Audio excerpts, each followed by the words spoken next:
Finally, tapos na yung medication nito. Uy. Ayun, parang hindi siya masyado pumapalag dyan. No? Ay, vitamins lang pala yan. Sino? Ayan, tapos na. Sa dami ng medication niya.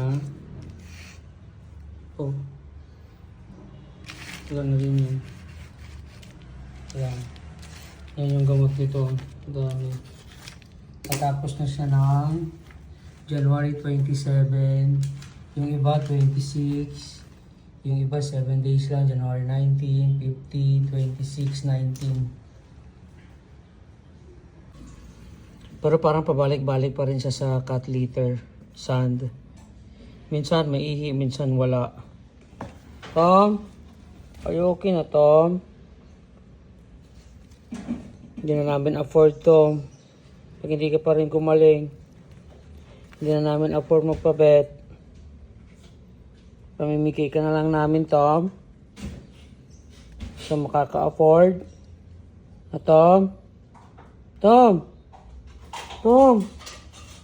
Ayaw niya.